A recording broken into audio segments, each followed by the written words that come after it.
Her granddaughter yanked the plate from her lap, then muttered, "Did they forget to bury you?" Florence Langley didn't flinch, didn't speak, didn't stay. By sunrise, her estate file would be rewritten, line by line, lock by lock. The trust she'd once opened in love was now sealed in steel.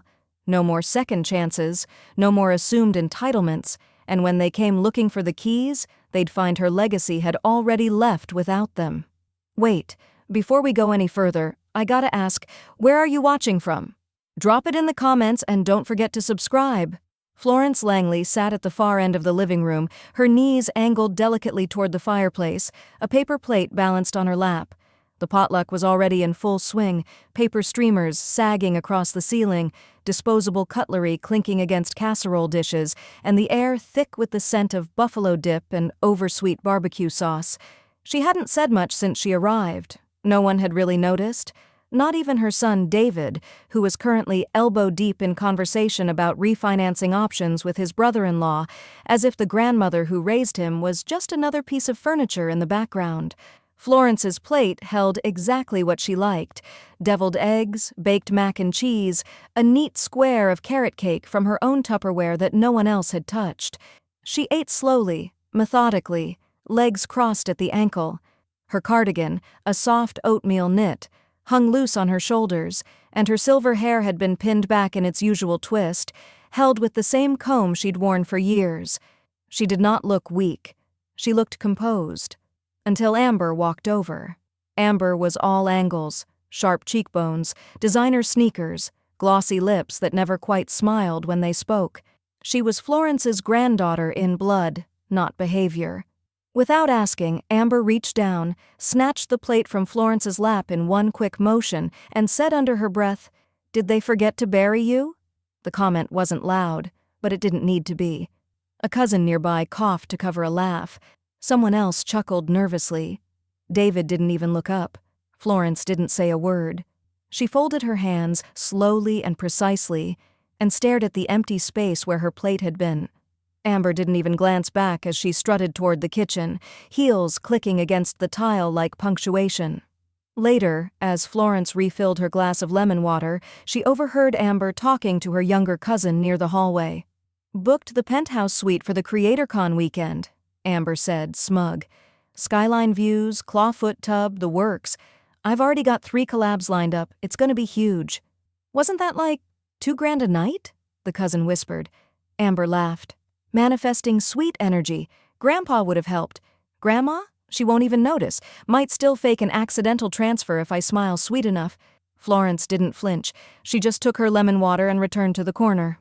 When it was time for dessert, she quietly picked up her empty Tupperware, slipped it into her canvas tote, and pressed a soft kiss onto David's cheek. "Heading out," she said. "I'll see you soon." David barely looked up from his phone. "Drive safe, Ma." She left unnoticed. At home, Florence changed into her cotton robe, brewed a single mug of chamomile, and took it to the den. The house was quiet now, comfortably so. She turned on the small banker's lamp by the file cabinet and pulled open the bottom drawer. Inside was a worn blue binder, her estate file. Everything was labeled neatly: Lydia, attorney, final directives, trust designation, education fund. She turned to the tab marked distributions. Her fingers didn't tremble. They moved like clockwork. Amber Langley, 28, granddaughter Florence, stared at the name. Then, with the same grace she'd always carried, she uncapped a black felt pen and drew a single thick line through it. No anger, just resolution. She paused for a moment, then turned the page and began reviewing her trust entries. A small smile played at the corner of her lips. Some inheritances were given. Others? They had to be revoked, quietly, deliberately, and with absolute clarity. She sipped her tea, then reached for a blank envelope and wrote a name on it: Lydia. Outside, the wind moved through the branches of the oak like a whisper. Florence leaned back, eyes half-lidded. Tomorrow, the editing would begin, and no one, least of all Amber, would see the final draft coming. The elevator pinged softly on the 10th floor. Florence stepped out into the sleek, glass-paneled hallway of Westbury and Locke Legal Associates, her canvas tote in one hand, and her will, marked and annotated, in the other. The receptionist offered her a polite smile. "Miss Langley, Lydia is expecting you." Florence nodded. "Thank you, dear." Inside the office, Lydia stood when Florence entered. Mid-40s, sharp-eyed but warm-voiced, Lydia wore dark navy slacks and a cream blouse, and kept her reading glasses perched halfway down her nose, like she was always halfway through analyzing something important. She offered Florence a firm handshake and gestured to the chair opposite her desk. "I'm guessing this isn't a courtesy visit," Lydia said, half grinning. "It's a correction," Florence replied, setting down her folder and folding her hands neatly. Lydia opened it and scanned the tabbed documents. "Amber Langley, full removal?" Florence nodded. "From everything. Distributions, access clauses, travel permissions. And I'd like to reroute her educational fund to a foundation that supports adult women returning to school, preferably one with limited Instagram presence." Lydia's lips twitched. "Any objections to forming a new revocable trust in the process? The clean structure will make it harder to contest. It also gives us flexibility for charitable transfers." "Let's do it." "Perfect. I'll need initials on these 3 lines and a full signature at the bottom." Lydia slid the documents across the desk. Florence didn't hesitate. Her signature flowed cleanly across the page, steady, elegant, final. Lydia added, "I can also include a clause that restricts her from accessing any trust-controlled programs, travel stipends, housing grants, continuing education sponsorships. They won't even show up on her eligibility reports." Florence smiled softly. "Good, because if she ever applies again, I want the system to return a simple word: unavailable." By the time Florence left the office, the sun had dipped just below the skyline. A subtle breeze played with the hem of her coat as she waited for her rideshare outside. She didn't feel vindicated. She felt clean. That evening, Florence made herself a light supper, avocado toast and tomato soup, and carried the tray to her reading nook. The chamomile was still steeping when her phone buzzed. "Amber, can you co-sign for the deposit? I'm short. Just $600. I'll pay it back right after CreatorCon, swear." Florence stared at the message for a long time. Then she tapped out a response. "Let me check my schedule and get back to you." She added a small smile emoji, software non-committal. Then she opened the encrypted cloud app Lydia had helped her set up and uploaded the screenshot under a folder labeled Documented Expectation. The ping confirmed receipt. Later that night, she sat by her kitchen counter with a yellow legal pad and began drafting a short handwritten note for Lydia. "Please begin processing the tuition reroute by end of week. Add new beneficiary clause language. In service, not in surname." She paused, pen hovering, then added a final line. "Include a copy of today's text from Amber, just in case." The next morning, she picked fresh hydrangeas from her small front yard and set them in a vase by the windowsill. The sun filtered in gently through the blinds, warm on her face. The silence wasn't lonely. It was intentional. Across town, Amber was likely rehearsing her influencer pitch, ironing out the details of a suite she wouldn't afford, and assuming her grandmother, quiet, cardigan-wearing Florence, would come through like she always had. But something had shifted. Florence sipped her tea, a new flavor this time: ginger lemon. She reached into the file cabinet, removed a blank envelope and wrote, "Beneficiary Revision 2, Final Draft." And as the tea cooled in her hands, her phone buzzed again. Another message, from Amber. This time, just one word. "Grandma?" Florence turned the phone over, screen side down, and let the question linger unanswered. The suite may still be booked, but the keys, already out of her hands. The hold music from the Ritz Avalon played a delicate instrumental version of "Ain't No Mountain High Enough." Florence tapped her pen against her desk in rhythm, her planner open beside her, pages marked with sticky notes and checkboxes. When the concierge picked up, his voice was crisp, professional. "Thank you for holding. This is Devon at the Ritz Avalon. How can I assist?" Florence smiled slightly. "Yes, I'd like to speak with reservations regarding an upgrade. Presidential suite, please. Top floor." A pause. "Of course, ma'am. May I confirm your name?" "Florence Langley. The stay is for the 11th through the 13th. I believe my granddaughter may have inquired previously about a reservation for those same dates. She could almost hear Devon's eyes widen behind the pause. Yes, that name has come up, but I only see a pending inquiry, no confirmed booking. Good, Florence replied. I'll be confirming it, under mine. She gave him her member number, updated her card on file, and added a few finishing touches. I'll also need chilled champagne upon arrival, and a spa appointment for Saturday morning, deep tissue massage, 90 minutes. Certainly. Anything else? Yes, I'd like a note placed on file, no access permitted to any guest under the name Amber Langley. If anyone attempts entry under that name, notify security. Devon's tone changed subtly, just a notch more respectful. We'll handle it discreetly, ma'am. Lovely. She ended the call and turned to her laptop. Within minutes, she uploaded the reservation receipt, the security clause, and the spa itinerary into her trust's encrypted cloud under the folder marked Sweet Weekend, Final Control. Florence leaned back and exhaled slowly. That afternoon, she called Margot. Margot had been her closest friend since the early teaching days, sharp as a tack, fond of dry martinis, and allergic to nonsense. I'm kidnapping you for a weekend, Florence said, her tone light. Will there be silk robes and better tea than what you serve at home? There'll be champagne and an upgraded view. Same lemon scones, though. Margot laughed. I'm in. That night, Florence saw Amber's post. A flat lay of half-zipped luggage, white sneakers tossed just so on a faux fur throw. Caption, manifesting sweet energy. No location tagged. No specifics. But Florence knew. She closed the app, sipped her evening tea, and didn't smile. Not exactly, but something inside her settled, like the soft click of a key turning only one way now. Before bed, she called Lydia. Just wanted to confirm the legal protection around travel expenditures is active. I've uploaded everything to the cloud file. Got it, Lydia said. And yes, your trust shields you from co-liability if she tries to mimic or claim linkage. She can't piggyback off your itinerary even if she tried. She will try, Florence said calmly. Let her, Lydia replied.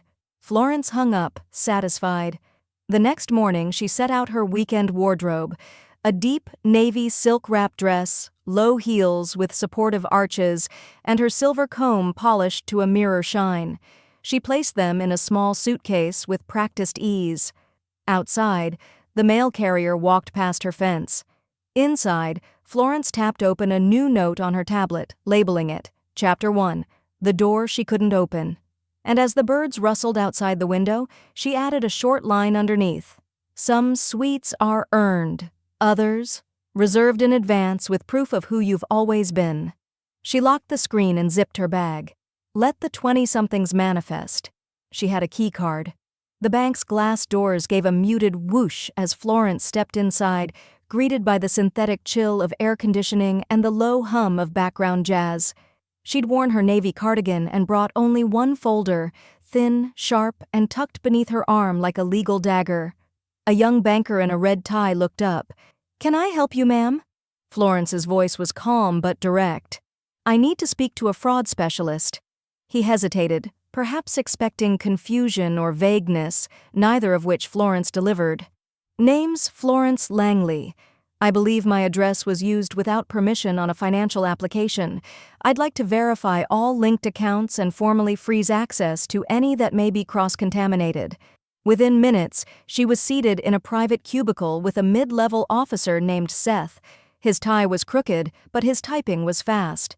Florence slid a document across the desk, a printout of an online credit application submitted just days prior.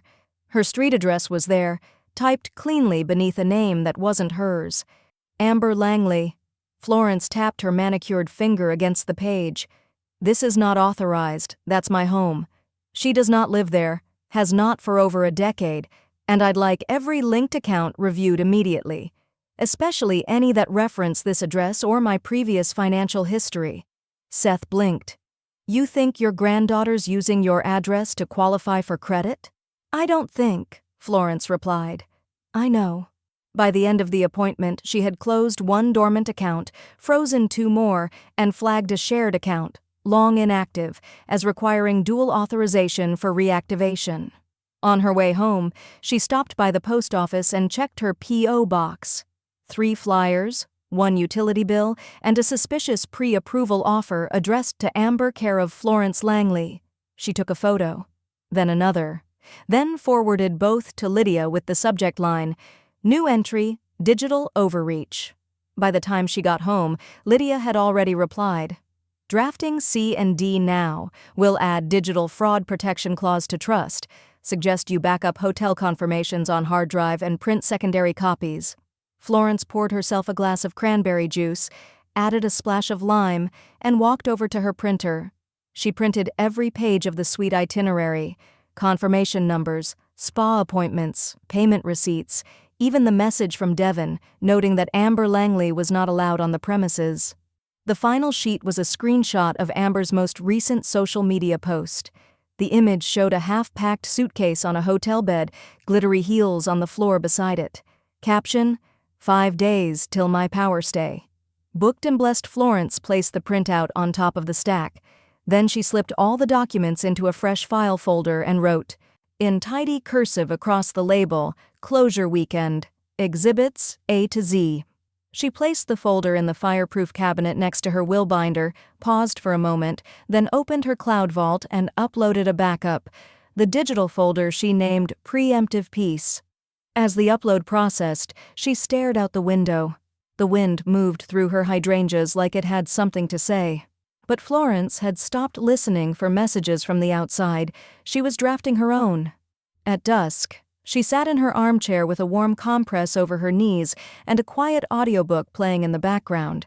Amber's caption still buzzed faintly in her mind like a distant mosquito. 5 days till my power stay. Florence's eyes closed. "She's not wrong," she murmured to herself. "Power is coming. Just not to the person who thought she could snatch it without permission." Amber strutted into the Ritz Avalon like she owned it, or at least like she intended to film it that way. She wore platform heels and a 2-piece designer co-ord in butter yellow, her suitcase wheels clicking behind her like punctuation. Her phone was already recording in selfie mode. "Checking in for my sweet weekend, baby," she whispered to the camera, smiling wide. "This place is about to get blessed." She stopped at the front desk, flipping her sunglasses onto her head. "Hi, Amber Langley, presidential floor. Should be under Langley or Amber Langley." The front desk agent, a composed woman with a headset and ballet-flat posture, typed slowly. Her smile never faltered, but her eyes narrowed just slightly. "I'm sorry," the woman said after a pause. "I don't see a reservation under that name. Are you sure about the dates?" Amber's laugh was brittle. Yeah, 11th through the 13th, top floor. I sent a request like 2 weeks ago and the guy said he'd hold it while I finalize my collabs." The agent nodded. "There was an inquiry for those dates under your name, but no payment was submitted. That floor is now fully reserved." Amber blinked. "Okay, then who took it?" The woman hesitated, then offered with professional coolness, "Ms. Florence Langley has reserved the entire floor, including the presidential suite." It took a full 5 seconds for the words to land. "My grandmother?" Amber hissed. The agent said nothing, but the small nod was confirmation enough. Amber's voice raised an octave. No, that's not possible. She doesn't even know what a clawfoot tub is. This must be some kind of mix-up." Security had already begun drifting casually toward the desk, alerted by tone and tension. Amber leaned forward, trying to peer past the counter. "Look, she probably messed something up. Just call the room. I'll talk to her." The front desk agent's smile was unshakable. "Unfortunately, there's a note on the account. Ms. Florence Langley has requested no visitors or messages from anyone under the name Amber Langley." Amber's lips parted like she'd been slapped. What? "No, I booked this. I planned this." "I'm afraid the floor is currently restricted to registered guests only." Amber's hands curled into fists at her sides, glitter acrylics gleaming like claws. "This is ridiculous. I have followers coming here. I'm working." Security stepped forward, now positioned gently but firmly on either side. One of them, an older gentleman with kind eyes and steel patience, spoke softly. "Ma'am, we'll have to ask you to wait outside if you don't have an active reservation." Amber looked between them, eyes wide, her cheeks flushed with the panic of performance collapsing. Inside the suite, Florence reclined in her spa robe, sipping peppermint tea from fine china, her feet tucked into plush slippers. Margot sat opposite her, flipping through a glossy magazine. "Sounds like the storm's arrived," Margot murmured, tilting her head toward the faint sound of raised voices in the hallway. Florence didn't look up. She took a slow sip and set her cup down with the precision of someone who had learned how to wait out chaos. A moment later, her phone rang. "Amber," Florence answered, voice even. "Yes? You're ruining everything." Amber's voice screeched through the speaker, half wet with fury, half drenched in disbelief. "This was my moment." Florence tilted her head, eyes still on the window. The skyline glittered beyond the suite's massive windows, serene and untouchable. "No, darling," she said, "just editing my guest list." She ended the call before Amber could respond. Outside, Amber stood frozen, phone still clutched in her hand, security now politely guiding her toward the exit.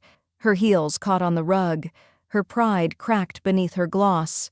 Back inside, Florence tapped her encrypted folder, adding a final PDF from the hotel's concierge, a time-stamped security note confirming access restriction had been enforced as requested. She named it, "Gate Closed." Then she stood, walked toward the balcony, and stepped into the fresh evening air. The wind lifted the hem of her robe like a curtain. Far below, a yellow cohort disappeared into the night. Florence turned her back to the city and closed the door. Amber's Instagram stories pulsed under the familiar ring of over-processed filters. She stood outside the Ritz-Avalon's front gate, one heel off, phone angled to show just enough facade for illusion. Caption, "Some people can't stand to see you win manifest anyway, energy unmatched." No mention of Florence, no tag, just enough ambiguity for her followers to fill in the gaps and assume victimhood. In her world, perception was 9/10 of the battle, and Amber planned to stage her loss like it was a sabotage. Inside the suite, Florence was unfazed. She scrolled right past the story, her reading glasses perched low as she sipped fresh cucumber water. Her spa appointment reminder pinged on the tablet beside her. Private suite massage, 10:30 a.m. "Time to invest in recovery," she murmured. Margot smirked from across the room. "You mean revenge?" Florence shook her head, rising to stretch. "No, dear, just a recalibration." Downstairs, the spa was candlelit and citrus-scented.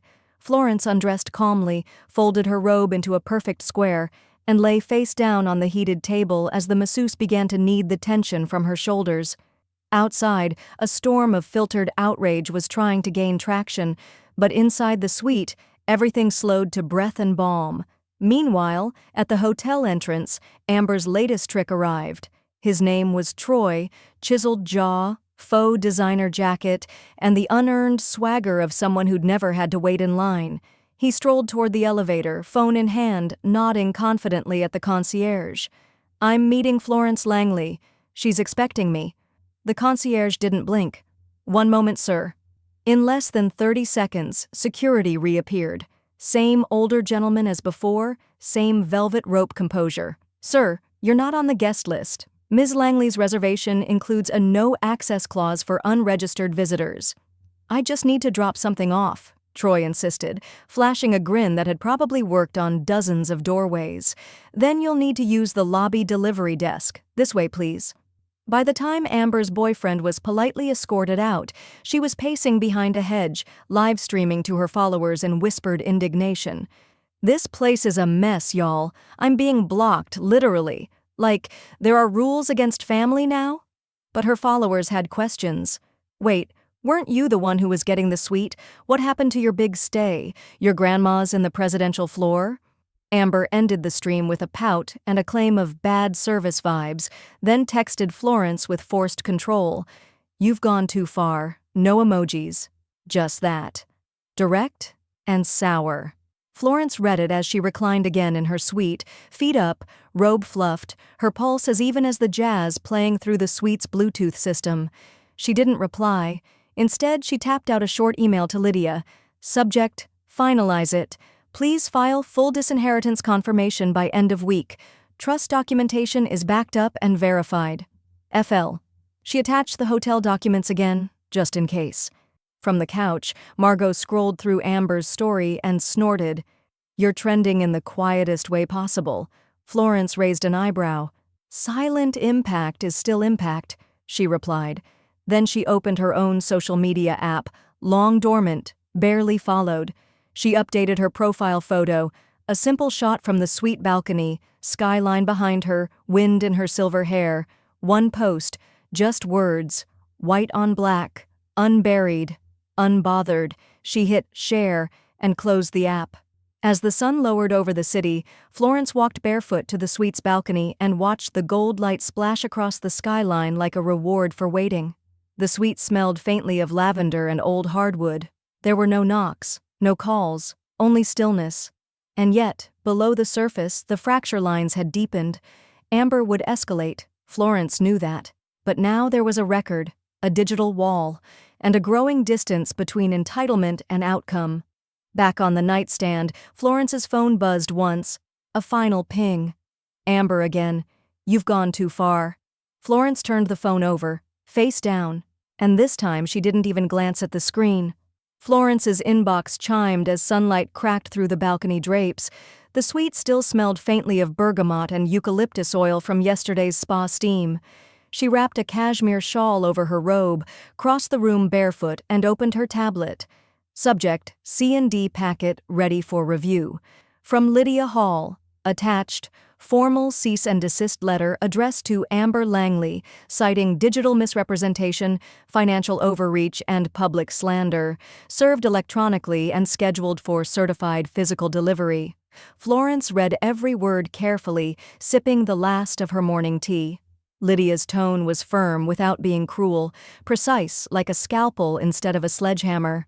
It would hold up in court, and more importantly, it would hold Amber at the line Florence had drawn and reinforced with steel. She clicked download, then print. While the printer hummed, Florence opened her camera roll and began scrolling through screenshots. Every Instagram caption, every hashtag hint, every desperate attempt to claim Florence's reservation or imply support had been neatly archived. She emailed them all to Lydia, each image time-stamped and sorted by date. Subject: supplemental evidence, digital misrepresentation. Then she added, also attaching updated estate distribution as discussed. Amber is now formally removed from all clauses, direct or implied. Confirmed backup printed. Florence reached into her leather folder and pulled out the newest version of her trust summary. She signed the bottom with her usual flourish, then opened to the final page, the message section. In quiet, deliberate cursive, she wrote, "To those who serve, not steal." She folded the paper, slid it into the document sleeve, and locked it in the fireproof case next to her will. By noon, brunch was laid out in the suite's dining alcove: quiche, scones, local marmalade, and 2 flutes of sparkling elderflower tonic. Margot popped a grape into her mouth and raised her glass. "To peace," she said, clinking gently against Florence's. "And permanent removals." Florence chuckled softly. "And well-documented exits.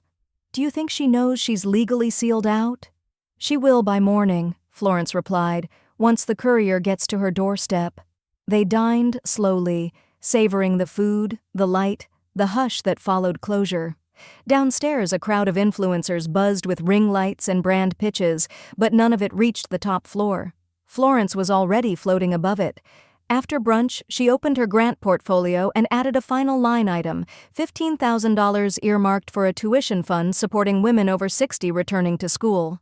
The notation was brief: because worth doesn't retire. She hit submit, then set the screen aside and stretched her legs across the chaise lounge. The phone buzzed once more. No name. Just a number. Blocked or not, Amber was persistent. Florence opened her firewall settings and added a digital lock to her estate's online portal. No viewing, no editing, no access unless explicitly granted through Lydia's office. Even searches by IP would bounce off now. She watched the progress bar finish uploading the changes, then tapped activate. A soft click sounded from the suite door, Margot returning from a quick walk. Well, all gates closed, Florence said simply. Digital, financial, and emotional. Margot nodded approvingly. You didn't just remove her flow, you wrote her out with punctuation. Florence stood, gathered her tablet and planner, and zipped them into her tote. Outside, clouds were building. Not a storm, just shade. She moved to the suite's balcony one last time, let the breeze lift her hair slightly, and watched a flock of birds scatter from a nearby rooftop like someone had clapped. Freedom always started in small wing beats. Back inside, her tablet buzzed again. A new message appeared on screen. Not from Amber. Unknown sender. Attempted access blocked. IP flagged. Florence stared at it, then quietly, satisfied, tapped archive. The invitation arrived tucked inside a navy blue envelope with gold foil accents and a return label that screamed curated elegance, Langley and Company. PR events. Florence turned it over twice before opening it. Inside, a tri-fold card on heavy cardstock announcing a gala to benefit emerging voices in social media philanthropy. At the bottom, in smaller script, hosted in partnership with Amber Langley. Suggested donor tier, gold patron. Florence set the card down, her expression unreadable. Amber hadn't even bothered to email directly. Just leveraged Florence's mailing address from old fundraiser lists, hoping she'd attend and drop 5 figures for clout. A second envelope arrived the next day. This one clearly a formality. We'd be honored to have you as a legacy guest. Kindly RSVP. Florence replied online. One word, attending. No notes, no +1. That Friday she arrived precisely at 7:02 p.m. No fanfare, no paparazzi. Just the soft glide of a black sedan pulling curbside, and Florence stepping out in a dark velvet gown, midnight blue with structured shoulders and a vintage brooch nestled just below her collarbone. Her silver hair was pinned back in a sleek twist. Pearl studs, no necklace, nothing to prove.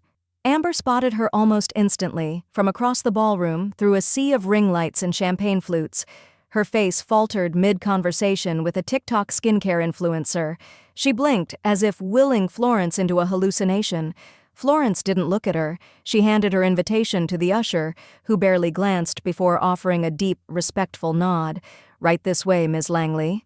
She was escorted past the entrance banners and into the glow of chandeliers and soft jazz.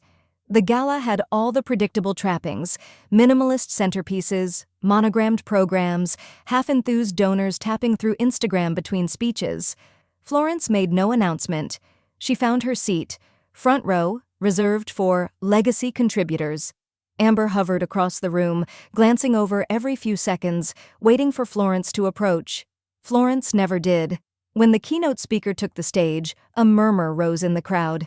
It was Dr. Cynthia Monroe, best-selling author and Florence's former mentee from the early days of community grant advocacy.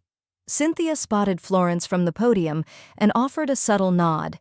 "Before I begin," she said into the mic, "I want to acknowledge a woman who mentored me when no one else would take my calls, whose idea of generosity has nothing to do with hashtags and everything to do with backbone. Ms. Florence Langley, thank you for teaching me the difference between public giving and private integrity." A round of applause followed.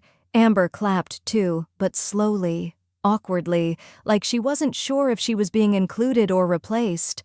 As the keynote shifted to the topic of legacy and equity, Cynthia said something that landed like glass on marble. No bloodline guarantees an inheritance. It must be earned, not assumed. Gasps from a few tables, smirks from others. Florence rose, not in protest, but in calm punctuation. She made her way down the aisle, quiet as velvet, her heels barely echoing against the floor. Amber stepped forward, finally, her hand half lifted, voice catching. "Grandma, wait, are you leaving?" Florence didn't pause. She turned slightly, just enough to meet her granddaughter's eyes. "I wasn't your +1, she said softly. "Don't assume I'll stay for your encore." Then she exited before dessert. The doorman opened the car door without asking her name. Inside the car, Florence let out a small breath. Not relief, release. As the vehicle pulled away, she glanced in the rearview mirror one last time. Amber stood alone, lips parted, applause fading behind her like borrowed sound. Back at the suite, Florence stepped out of her heels and reached for her tablet. She opened her notes app and typed a new entry. Title, Not Your Encore. Then she locked the screen and poured herself one last glass of elderflower tonic. Florence had already stepped into the corridor when she heard Amber's voice behind her, quieter now, desperate but laced with old habits of entitlement. "Grandma, wait. You don't have to do this." Florence stopped, turned, and delivered the last words Amber would hear from her in person. "You evicted yourself, Amber." Then she stepped into the elevator, calm as a held breath. The gala's noise, its rented glitter, its borrowed applause, faded behind her like a theater closing its curtain. By the time Florence reached the curb, her driver was already waiting. No valet scramble, no need to announce herself. She slid into the back seat, and the car rolled away. Amber didn't follow, but her bitterness did. That night, Florence's name trended briefly on a private influencer gossip thread. Amber posted a filtered photo of herself holding a champagne flute with the caption, "Some people confuse boundaries with betrayal. Das still standing and family is messy." Florence didn't see it, but Lydia did. And within an hour, Amber received a formal cease and desist stamped with the Langley estate insignia and a warning line in bold, "Any further misrepresentation will result in injunctive relief." Amber didn't post again for 2 days. Florence, meanwhile, packed a small weekend bag and boarded a morning train out of the city. No destination tagged online, no itinerary shared, just a paper ticket, a woven scarf, and the kind of peace no platform could monetize. She arrived at Seaforth Bay by dusk. The inn smelled like lemonwood and salt. Her room overlooked the harbor, where fishing boats bobbed like old stories refusing to sink. There were no suite upgrades, no velvet lounges, just quiet linens, a handwritten welcome note, and the hush of dignity. The next morning, Florence sat on the veranda wrapped in her travel shawl, editing her will one final time. She added a clause beneath the beneficiary list. In the event of dispute or interference, funds shall transfer to alternate recipientees with no bloodline requirement. Merit and character shall guide legacy. Below that, she wrote a name. Maya Henderson, one of the scholarship students her estate now supported. A knock came that evening at the inn's small event hall. Florence attended the scholarship dinner in a navy skirt suit and soft-heeled shoes. The guests were modest, the food simple, but the gratitude in the air was richer than any five-star brunch. Toward the end of the night, a young woman approached, early 20s, sharp bob haircut, a portfolio clutched tightly to her chest. "Ms. Langley?" she asked. Florence looked up from her tea. "Yes? I'm Maya. I'm one of your recipients." Florence smiled gently. "I'm glad the grant found you." Maya hesitated, then leaned in slightly. "You remind me of my grandmother. She raised me, strong, silent, sharp, like you don't need to say much for people to understand exactly where you stand." Florence's eyes softened, but her voice remained steady. "That's the goal." Maya gave her a quick, genuine hug, then returned to her table. Florence stared at her untouched dessert, then slowly reached into her bag and pulled out her planner. She opened to a blank page and wrote a single sentence at the top. Sometimes, family must be chosen, especially when the original draft failed the test. She underlined it once. The wind picked up slightly as the doors opened behind her. A server brought out the final course, warm berry cobbler in tiny ramekins. Florence declined. She didn't need sweetness to end the night. She needed silence, resolve, forward motion. Back in her room, she checked her phone. Nothing from Amber, but one unread message from her son, David. It began, "Flo, I think you're being a little cruel. She's young. You know how kids are." Florence didn't finish reading. She stared at it for 3 seconds, then opened her recorder app, hit record, and said only one sentence. "If loyalty means defending harm, then I owe no one anything." She saved the file, named it, for Lydia, if he ever contests. Then she powered down the phone and turned to the window where the sea darkened but the horizon stayed visible. Tomorrow would bring another letter, or maybe another plea. But tonight, she'd drawn a line no wind could erase. Florence woke to the ping of her tablet. Not a calendar alert or a donation receipt this time, but a flagged message from Lydia. Subject, URGENT, filing attached. The PDF preview glared from the screen. Florence tapped it open with the side of her finger, setting her teacup down untouched. Claim of elder exploitation and manipulation. Filed by Amber Langley. Florence read the title 3 times before scrolling down. Amber's attorney, someone Florence had never heard of, was claiming that Florence's recent changes to her trust reflected mental confusion, possible undue influence, and erratic financial behavior inconsistent with a sound eldercare plan. In other words, Amber was accusing her of incompetence. Florence leaned back in her armchair, eyes narrowed. Her robe hung neatly around her like armor. The sea outside her window was calm, but her pulse sharpened into something colder than fury. She picked up the phone and dialed. Lydia answered on the first ring. Already received. Already drafted the response. I take it she thinks I'm weak now? Florence asked. She thinks money makes people forget how well documented you are, Lydia replied. Remind her. 24 hours later, the counterfiling landed. So precise, so airtight, it practically breathed litigation-proof confidence.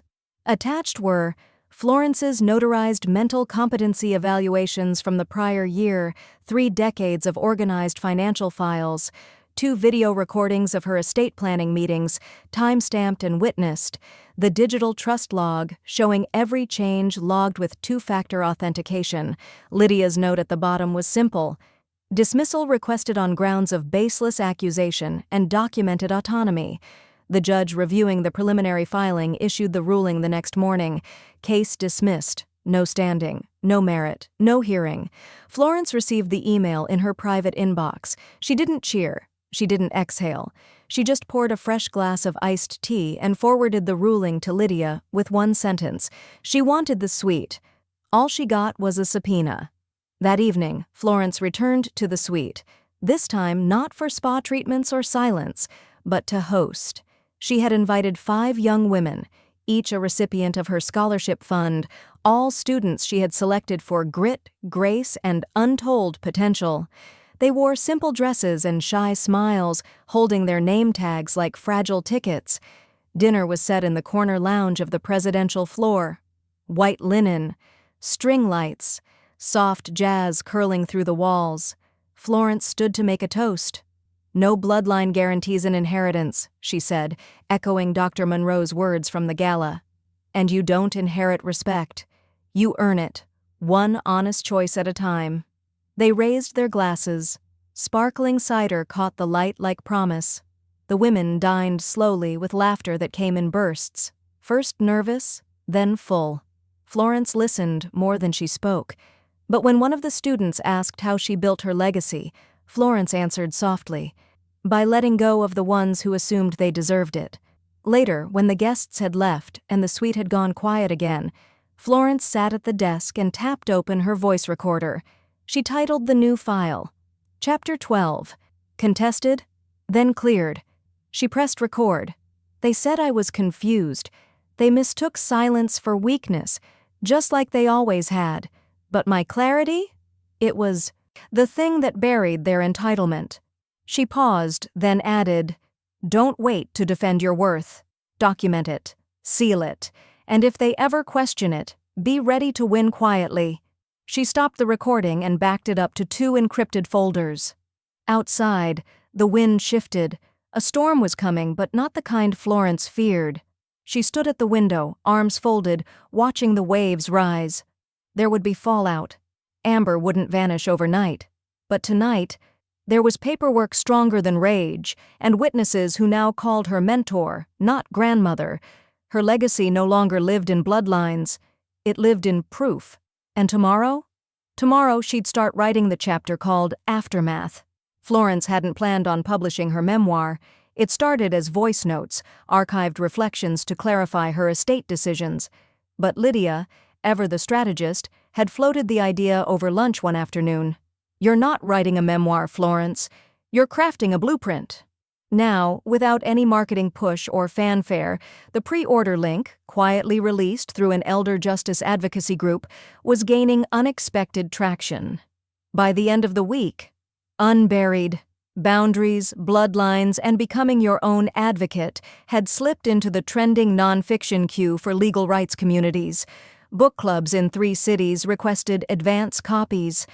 A podcast run by former probate litigators mentioned it twice, without naming Florence directly, but with enough breadcrumbs that anyone following the saga could piece it together. Amber did. Florence was reviewing her travel calendar when the message arrived. Amber, take it down. I'll apologize. Just, please. No punctuation, no emojis. Just panic thinly veiled as repentance. Florence stared at the screen for a moment, then locked the phone without replying. Across town, Amber was spiraling, messaging mutuals, issuing vague posts like storm signals. Even family will sell your silence. Watch who you trust. The likes were half what they used to be. Her comment section? Split down the middle. Maybe they just finally saw who you are. Unsubscribed. Lydia, meanwhile, had anticipated the shift in tone. She had already prepped the final letter. Florence received a scanned copy before dinner. To Amber Langley. Subject: Final clarification. Estate access. Dear Ms. Langley, this letter serves as formal confirmation that you are not named in any current or future estate documentation related to Ms. Florence Langley.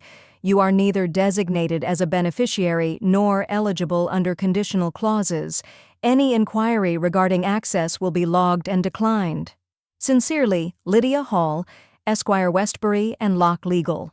Florence printed it, folded it in thirds, slid it into the back of her will binder. That Thursday, she received a call from the Women's Legal Foundation of Tri-County. Would she speak on intergenerational estate conflict and self-advocacy? Florence's response was brief. Send me the time. I'll bring my notes. At the luncheon, she wore a slate gray wrap dress and low-heeled black shoes. No jewelry except the wedding band she never removed. The room was filled with lawyers, social workers, widows, and quietly exhausted matriarchs who had all been called selfish, cruel, or confused for reclaiming their narratives.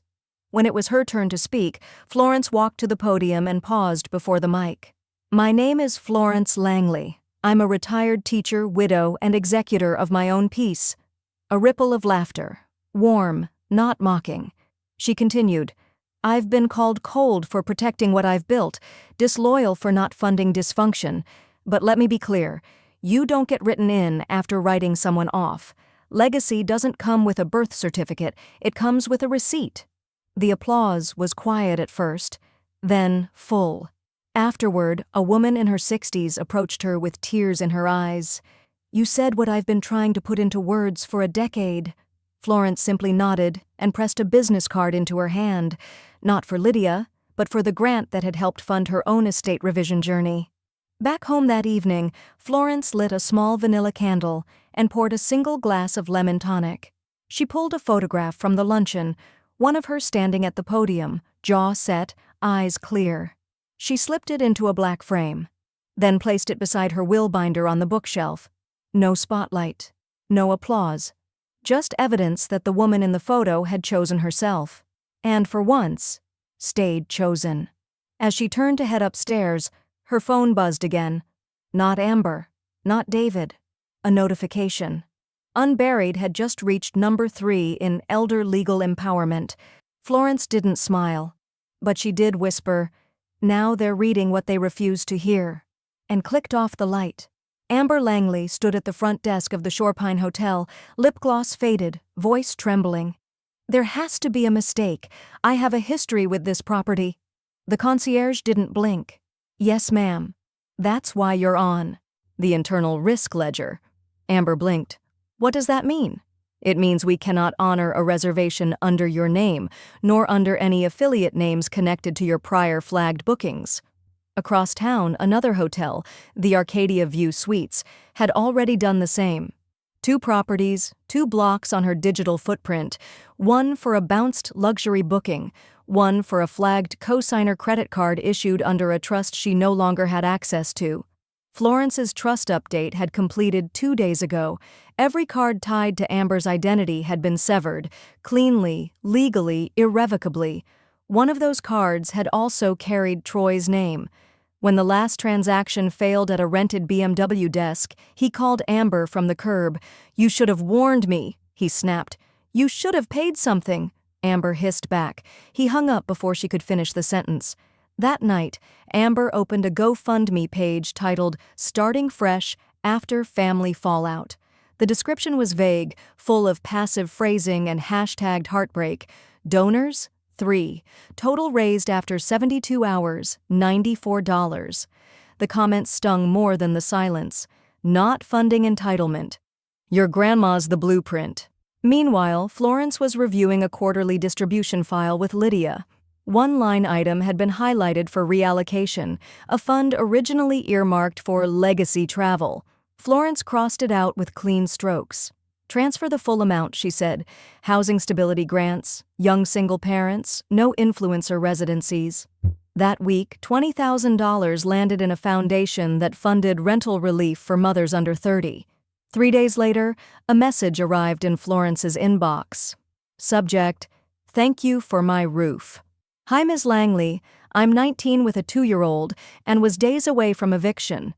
I didn't know your name until someone told me where the money came from.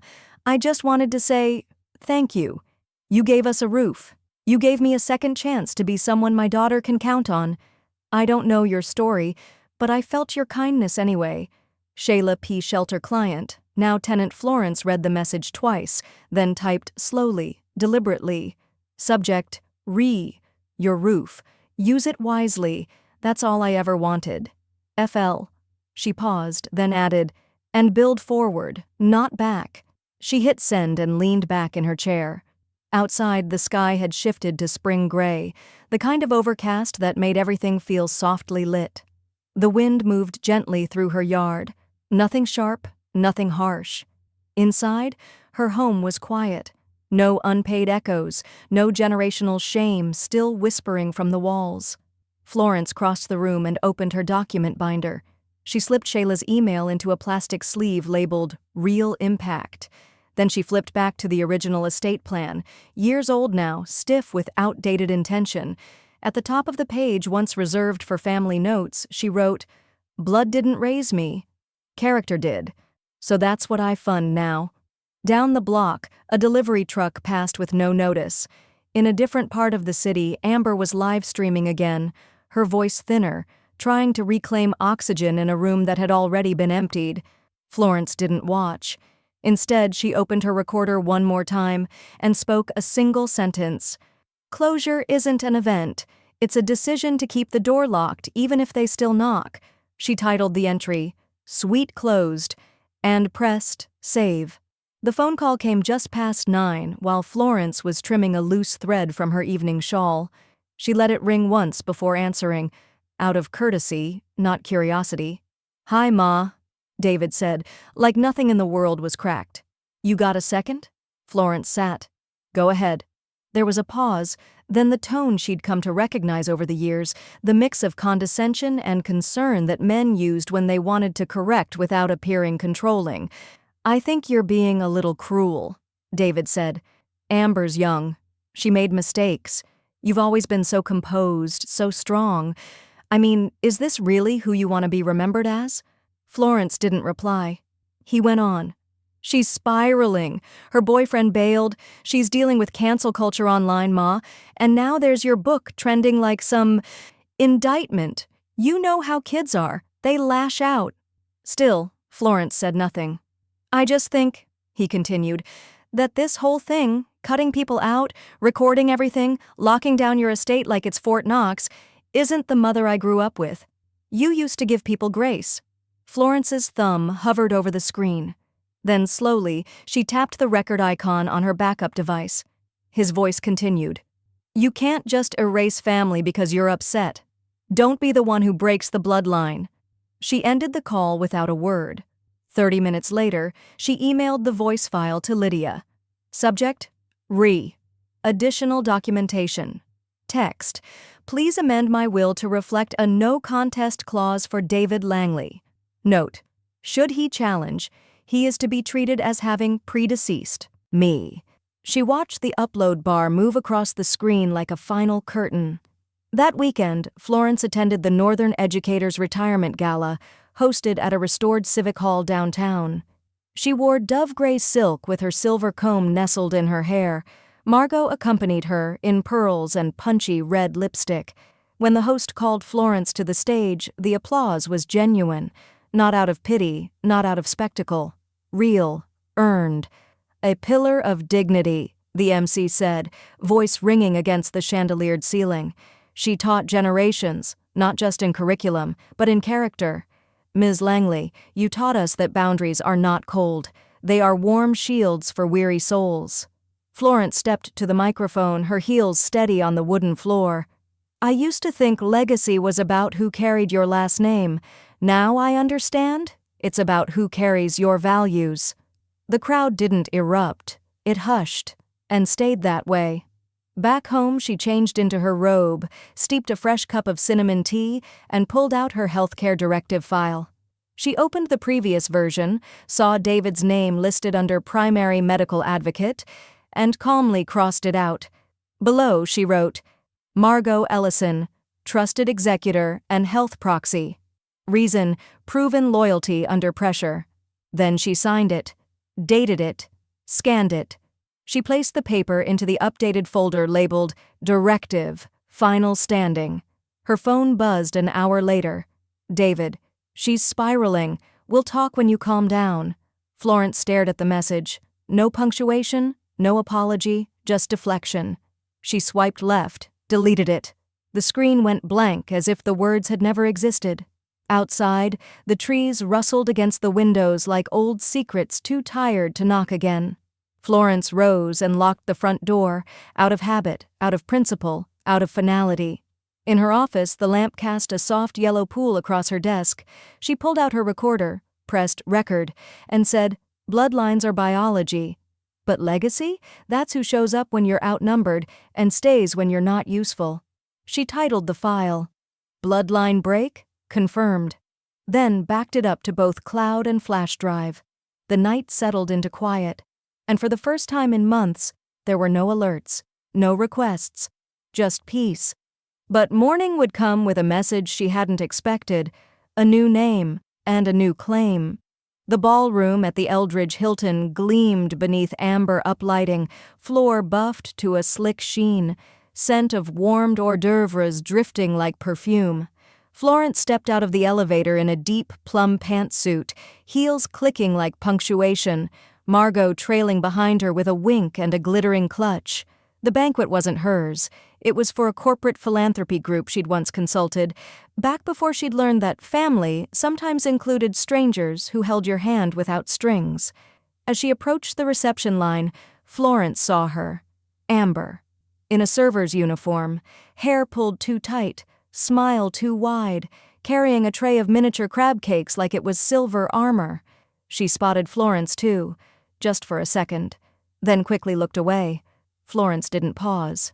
She walked past her granddaughter with the same grace she used to cross graduation stages and hospital hallways.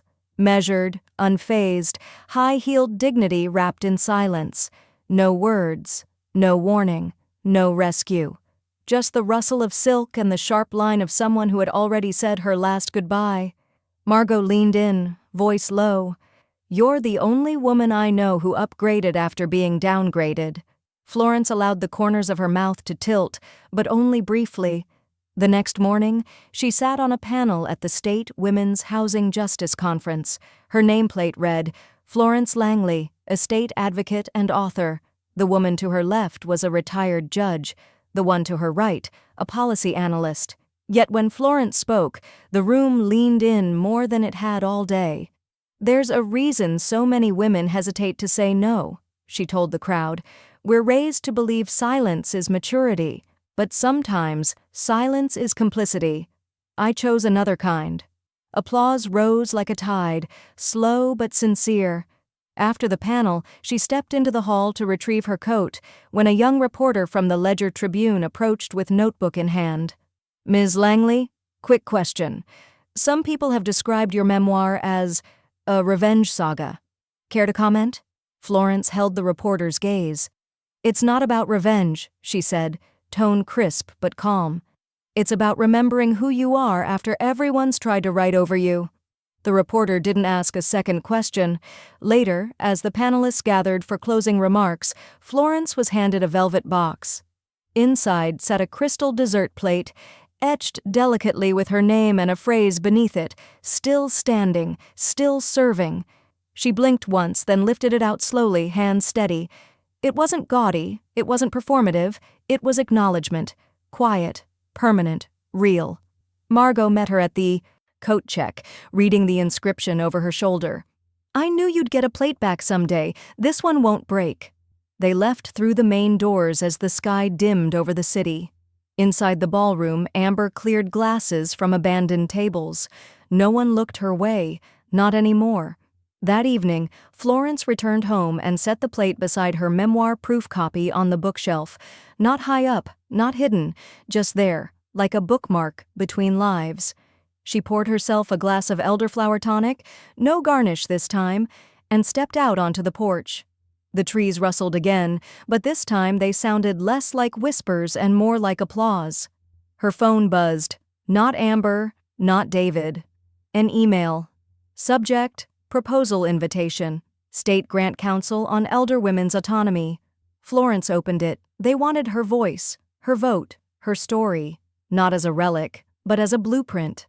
She tapped interested, then scrolled to the signature line and typed, happy to serve, on my own terms.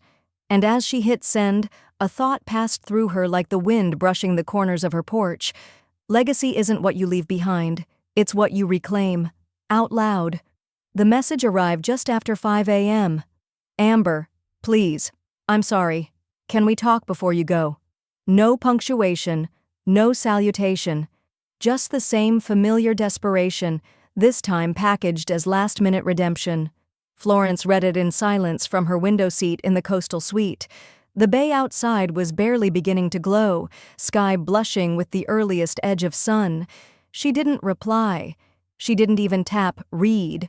Instead, she deleted it. No hesitation. No second screen.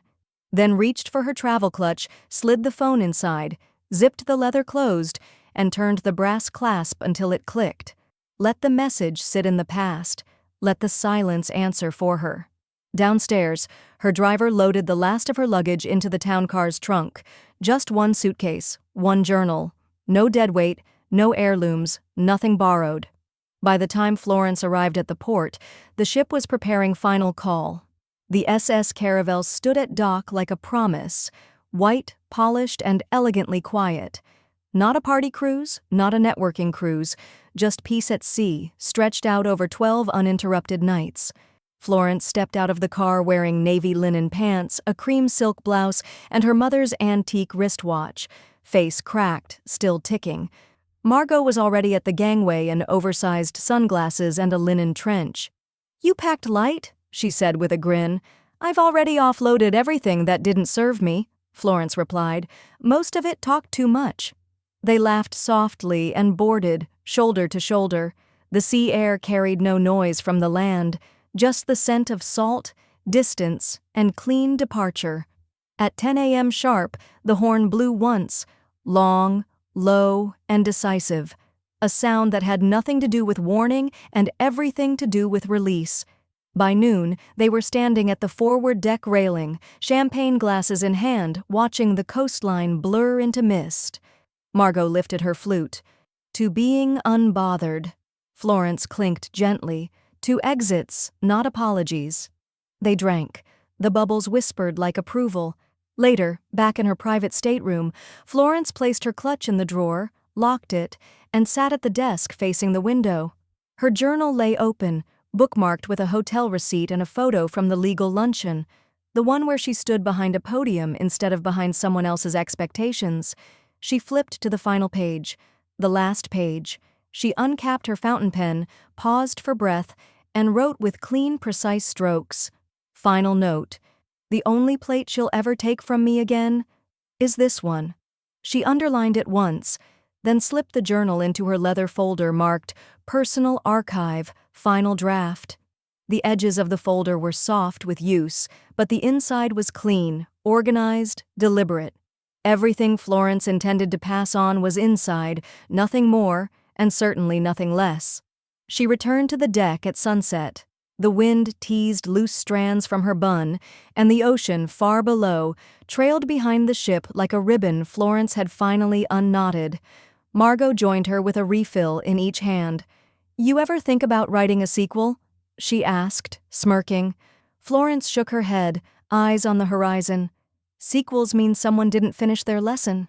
They stood side by side, quiet for a long time. Finally, Margot asked, "So what do you call this chapter?" Florence didn't blink. "Freedom." She closed her eyes briefly. The ship moved forward, steady and unstoppable, cutting through the Atlantic like ink across parchment. Below them, the waves made no apology. They didn't need to. They carried only what was meant to float.